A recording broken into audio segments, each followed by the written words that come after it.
Here they actually implemented New York congestion pricing, and apparently so far the results are looking pretty okay.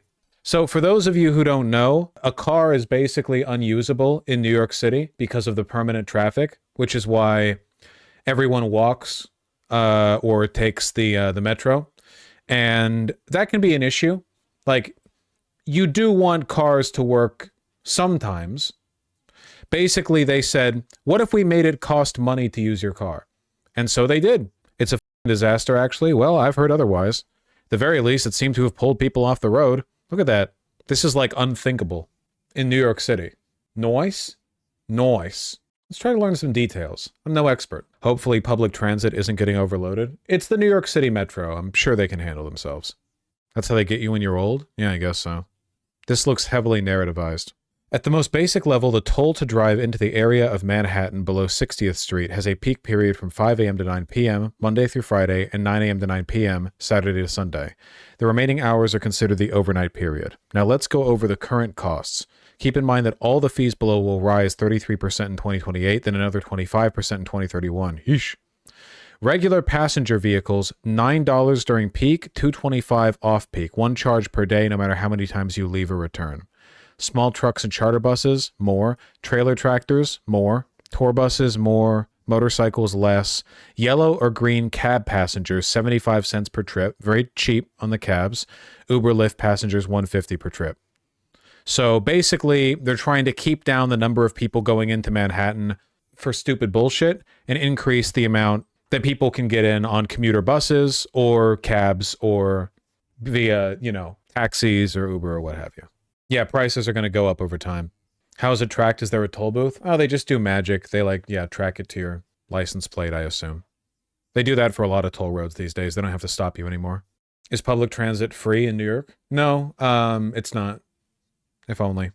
This is the plan for 15-minute cities. I think it's great, personally. I think it's fantastic. It's a way of making New York City more livable. If you enshrine something like this, over time you have the ability, you take a lot of weight off the roads. You can pedestrianize some areas better, open things up a little bit more to like people who live there. You always have to remember this for tourist destinations, that it doesn't exist only as a tourist destination. It's a place where people live. In Manhattan's case, millions of people. And New Jersey tried to sue as their public transit fails. Well, of course, New Jersey wants to sue because they want people to be able to go live in New Jersey, then drive into Manhattan, then drive back out every day. It has to go both ways. I did see this one unfortunate soul who's placed like right at he's on 61st and it starts at 60th. So like whenever he wants to leave his house, he gets hit with the toll. Pretty unfortunate.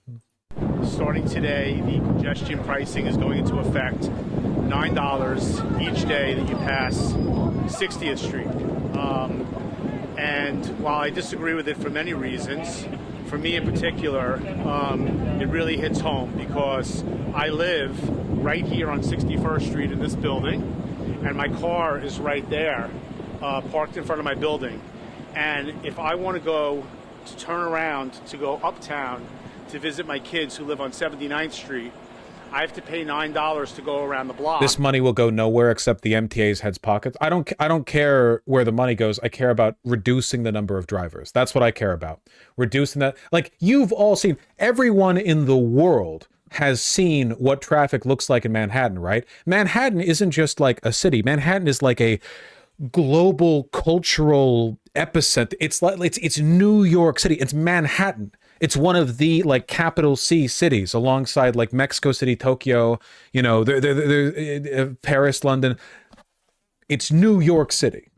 So yeah, I want there to be, it shouldn't be like 24/7 bumper to bumper traffic. I used to think it was the capital of the whole world when I was a kid. It kind of is. Call me a chauvinist if you want. It kind of is. You have any idea how much of a cultural export you get out of New York City? Because this is a one-way street. Yeah, the UN is there. True. And that's a one-way street, and there's no way for me to get uptown without going around the block and paying $9. Yeah, it is unfortunate placement-wise that he's right on the edge of it, but yeah, he could also walk 10 minutes. You could walk 10 minutes. I want to look at this. This is like a big urbanist step forward. I'm big on this. Like, I'm up for this, you know? I want to learn a little. Meanwhile, across the river, strong opposition against congestion pricing. Yeah, leaders there have been saying for months they're worried this will lead to more traffic, but also make a major impact to the environment. So now that we're almost a full day in, what do New Jersey drivers have to say tonight? Fox 5's Kendall Green. Okay, what about, wait, why are we prioritizing New Jersey drivers when it's a policy in Manhattan? Like, this is like, oh, something changed downtown. Let's ask a bunch of suburbanites who drive 25 minutes there every weekend how they feel about it. Fuck it, people live there. Live in Fort Lee with more. Kendall. Hey, good evening, Bianca and Richard. Jersey officials have been trying to fight this congestion toll tooth and nail to no avail. And now that it's in place, they're livid. And I want to be clear on this. Whether it's today, tomorrow, with the new administration, or through legislation that we plan to introduce, bipartisan legislation, let me be clear to New York. We'll never stop fighting this congestion tax. Never. That was Jersey Congressman Josh Gottheimer, who during a press conference this afternoon labeled the toll that just took effect nothing but a cash grab by the MTA, who's discounting what it will now cost both commuters and the environment. He demanded a plan from the MTA to mitigate the effects of what he called the cancer-causing pollution that will be inflicted on Jersey residents, since traffic will be redirected by many trying to avoid that tax. Now, the congestion toll tax on The idea, the cynicism of like, oh, the reason we want to be able to drive our cars for free into Manhattan and clog up their roads is because we care about the environment, because the alternative would be for us to drive in our state. You. $9 for drivers who enter the city's congestion zone beneath 60th Street, and it coincides with today's Port Authority toll hike, where now Easy Pass drivers will pay 68 cents more to cross Port Authority bridges and tunnels, while peak tolls will be at $16.06. Though drivers using Lincoln and Holland tunnels will get a $3 credit, capping their toll at $22.06. Now, Gottheimer noted that it's expensive already to take the GW Bridge and the Holland and Lincoln tunnels, and we spoke to several drivers here in New Jersey who agree. A lot of New Jersey residents work in New York City. It's not just tourism. Okay, I'd be willing to bet for the people clogging up. If you work in New York City and live in New Jersey, like, I understand this. I'd be willing to bet a lot of the traffic bloating New York City is people who are there for tourism. I mean, it's New York City, you know? And they've got to have a subway line. Tell us they wish the plan would have been nixed altogether.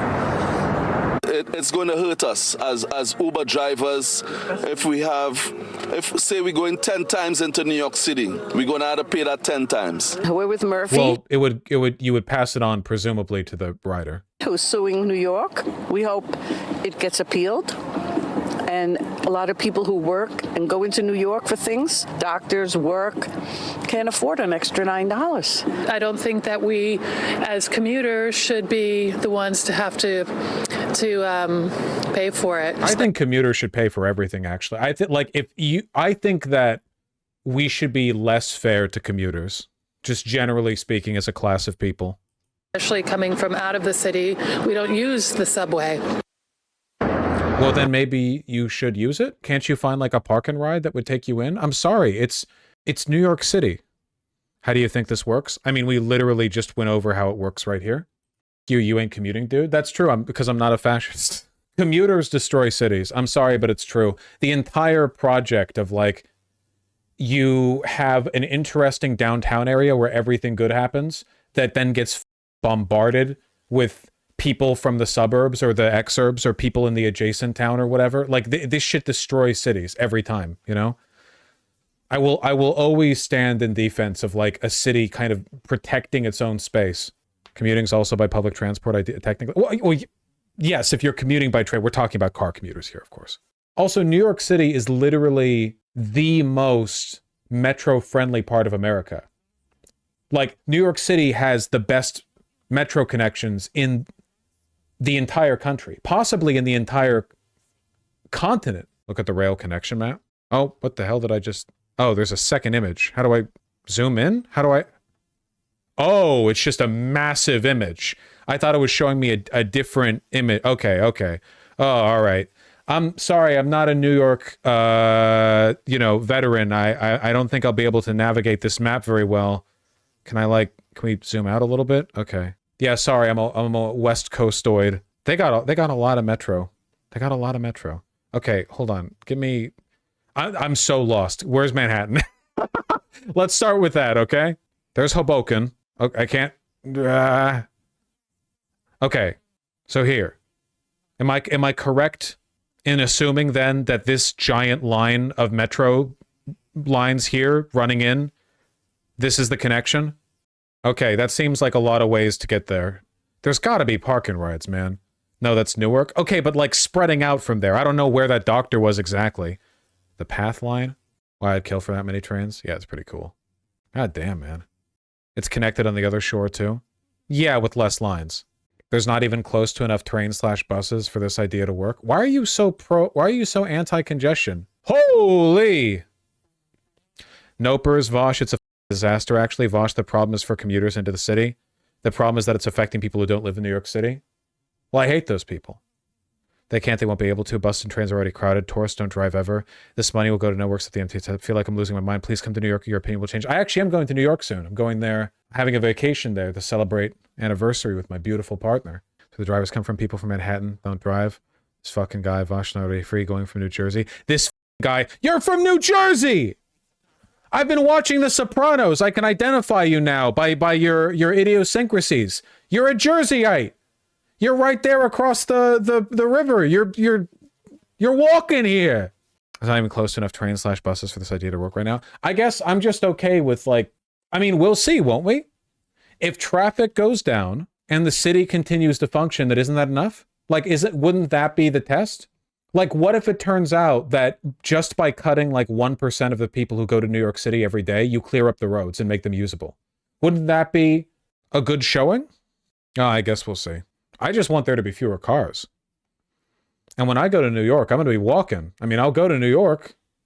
I'll walk around. I'm not going to be driving, that's for sure. I just think cities should be designed so that the people who live there work there. And you don't have people with the 50-minute commutes. I think that's like a policy failure. New Jersey enjoys being subsidized by New York City because New Jersey is all suburbs. That's always the impression that I've gotten, that a lot of New Jersey near Manhattan is just like the city, continued, except without anywhere near the culture. So they come into the... I'm not saying New Jersey has nothing going on. It definitely does. But right next to New York City... How do you do that when rent is insane in the city and even 30 minutes out of the city? Well, that's like an equilibrium that needs to be balanced. But that's like the policy failure that has to be addressed, right? That's not happening in a vacuum. There's a breaking point to that. But you have to reach that point rather than just subsidizing it with an infinite commuter. Commuter 50 minutes, 120 minutes, 200-minute drive to work, There's a reason that the old joke is, you're from New Jersey, which exit? Oh, we'll see how it goes. We haven't even watched the damn videos. I found multiple videos. The free rides are over in one of the busiest parts of Manhattan. That's because congestion pricing is now in effect. Yeah, basically, drivers going below 60th Street will have to pay a toll, but opponents say they're not giving up their fight to stop the new tolls. Eyewitness News reporter Lindsay Tuckman joins us live. What would the changes for the locals look like? Less cars clogging up the road, ideally. Well, Valeronia, if driving in Manhattan is more expensive, presumably that would lead to fewer drivers because people wouldn't drive for erroneous shit. This is just an induced demand or induced lack of demand. If you make it cost more to drive, more people are going to be willing to take the train or a bus or whatever, which is good, right? People are going to drive if driving is the most inconvenient option. The most convenient option. So you have to make it a less convenient option. Upper West Side with the very latest. Good morning, Lindsay.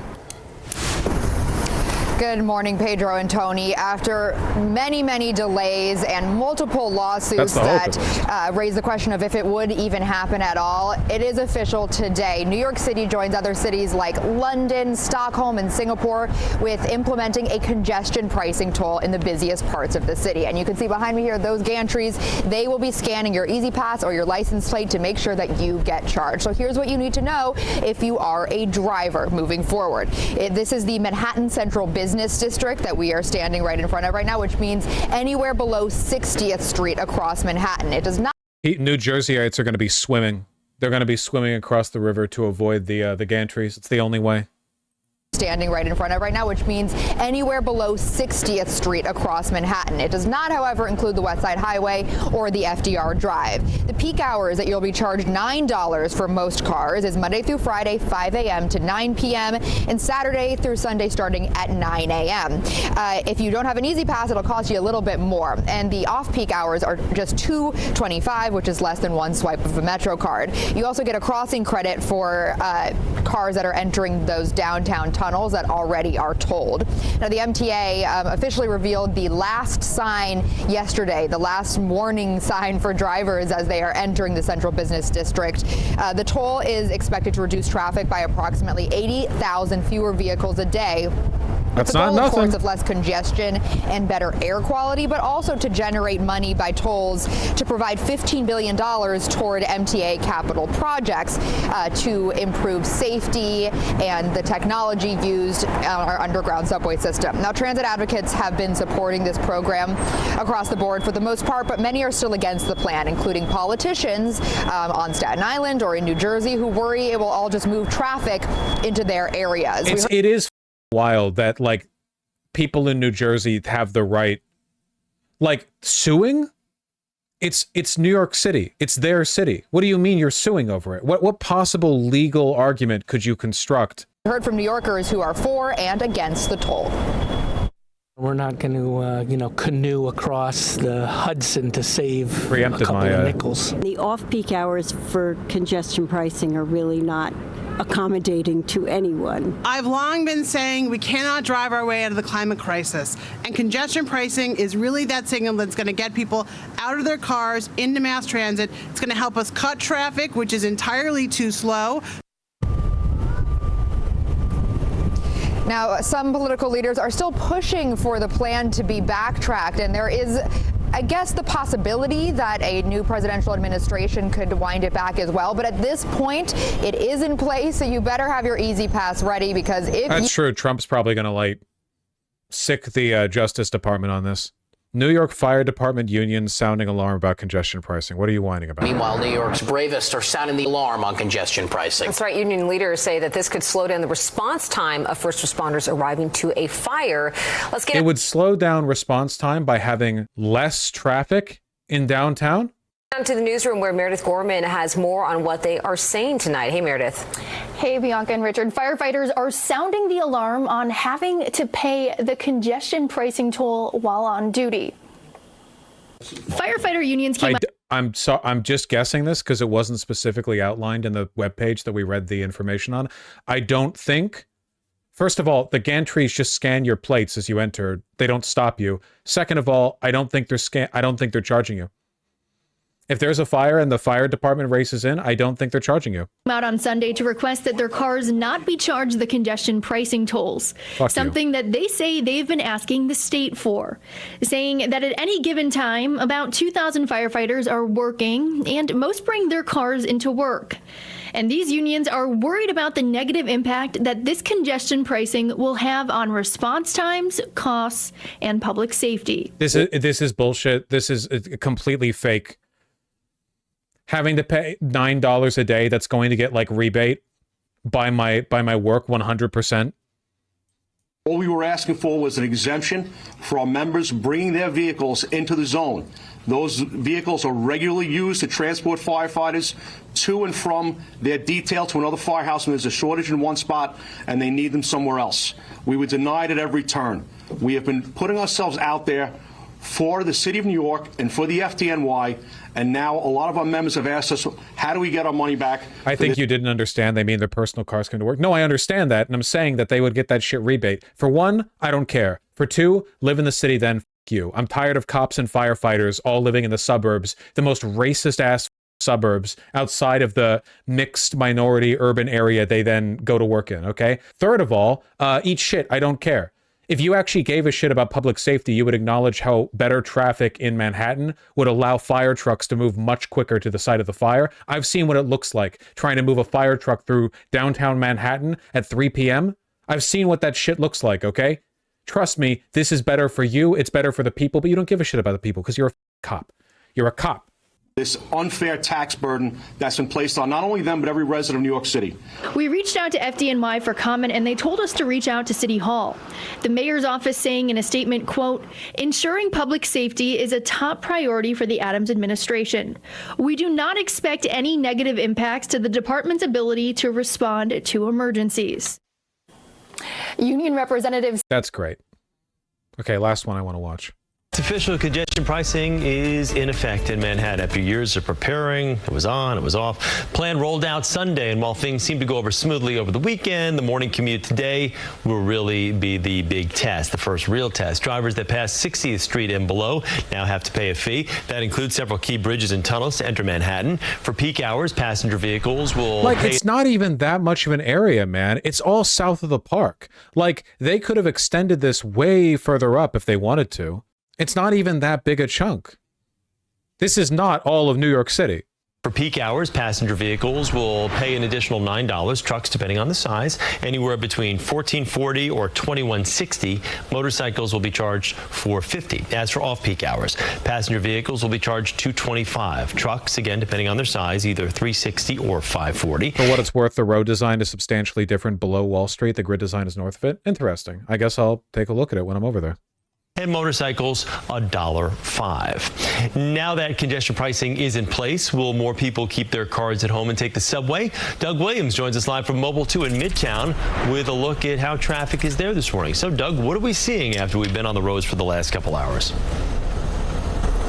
Chris, it's interesting. Right now we're on 8th Avenue, and if Ed can give you a glimpse of right in front of us, oh my God, it is pretty open. I mean, it is 8:33 in the morning on a Monday, and 8th Avenue is fairly clear. And so in the last few hours, we've sort of shown you what people are used to. This is like a miracle. In the city, driving in the city, trucks double parked, buses, a lot to navigate as always. That has not changed, but there are certain areas, like right now on 8th Avenue, driving right past Madison Square Garden, that feel more open than maybe you're used to. And look, we can't say with 100% certainty that it's because of congestion pricing, but these are the sorts of optics that I think we were expecting.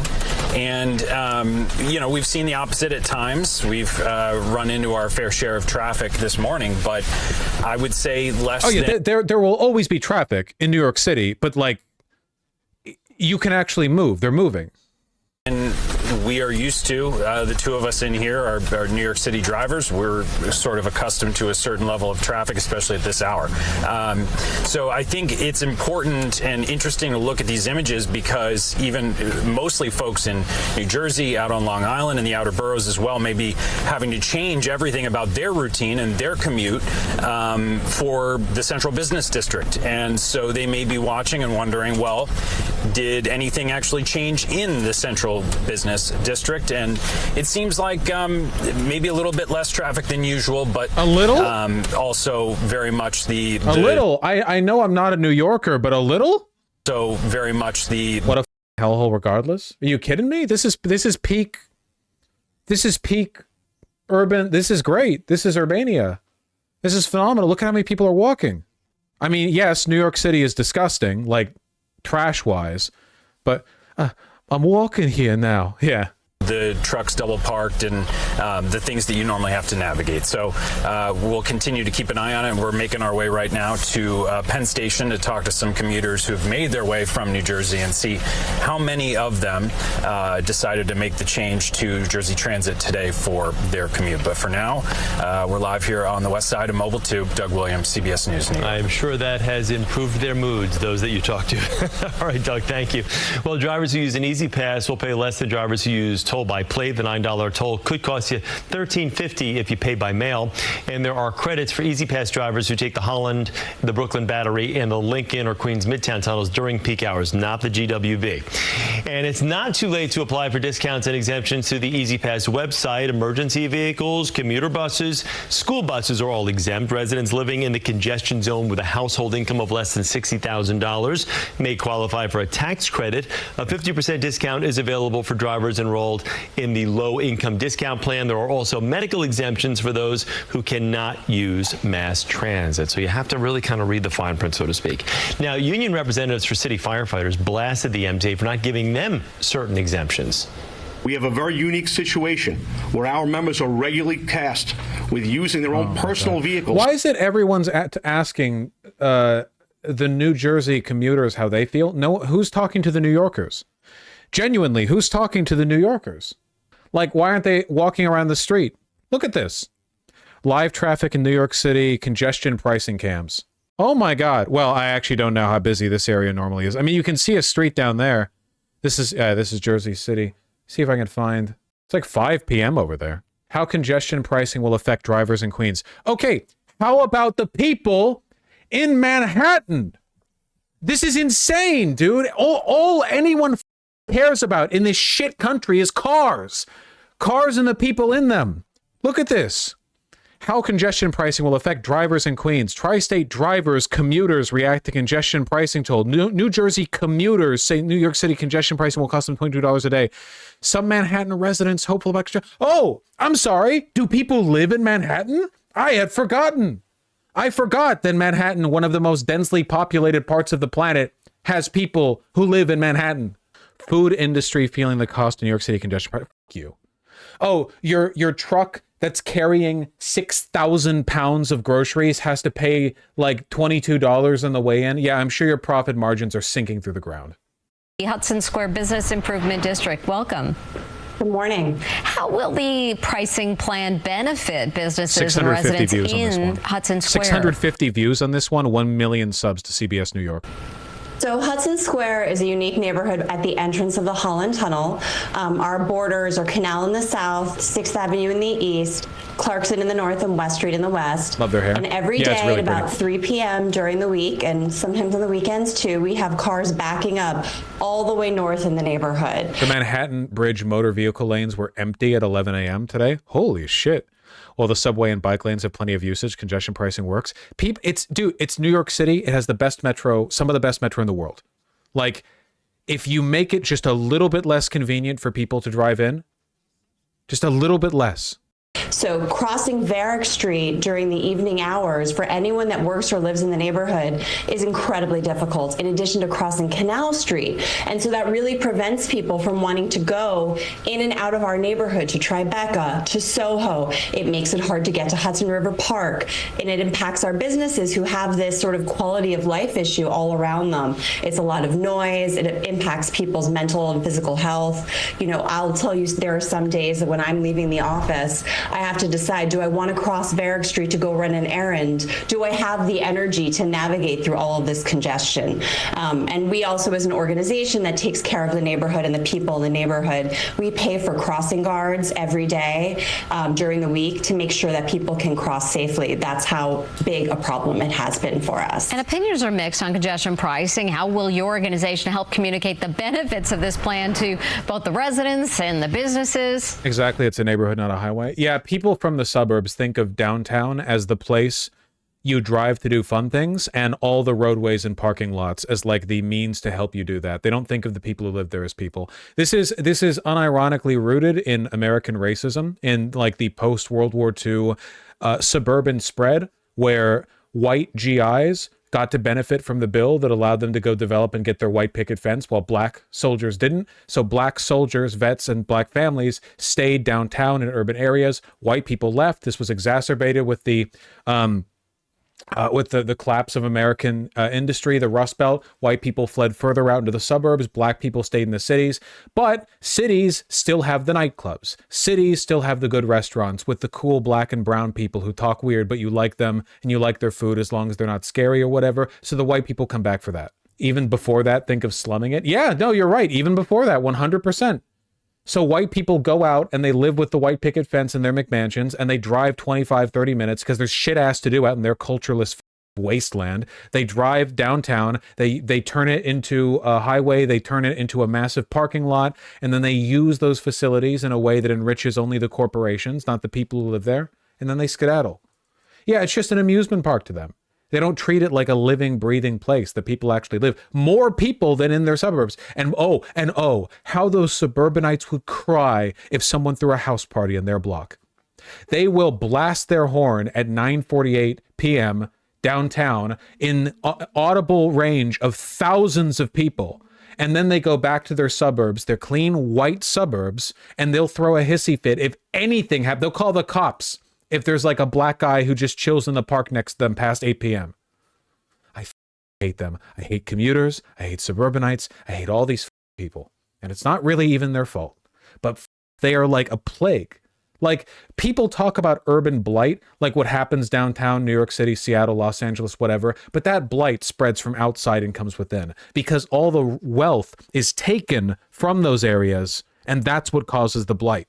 There's nothing innate about downtown areas that makes the people who live there poor. Quite the opposite. Those are the areas that produce the most wealth. But then that wealth gets taken out and externalized, and they ruin the downtown areas by making it into a highway.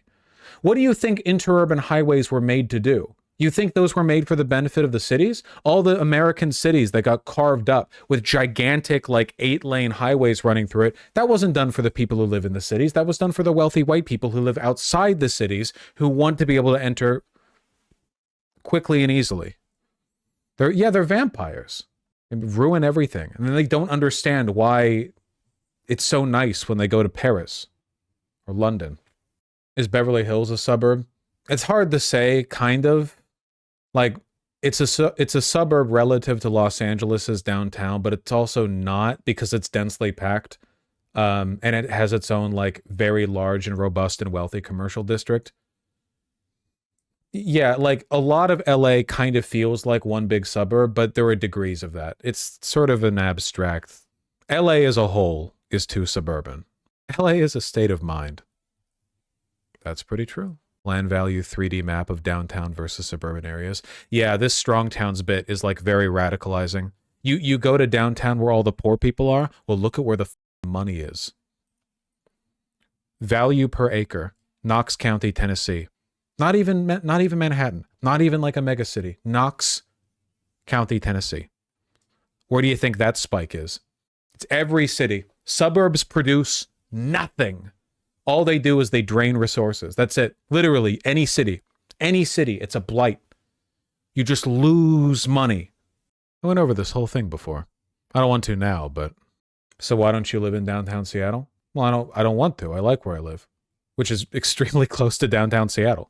If the implication that you're trying to throw my way is that I contribute to this process of urban decay, this is demonstrably untrue. There are urban neighborhoods other than downtown. Yeah, I don't live in the suburbs.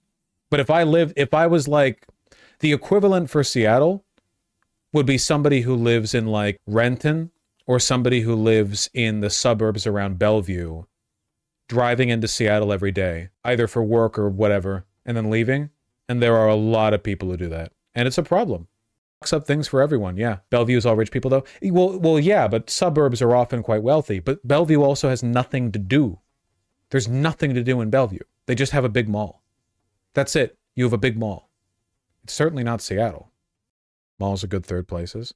Yeah, but that's all they have.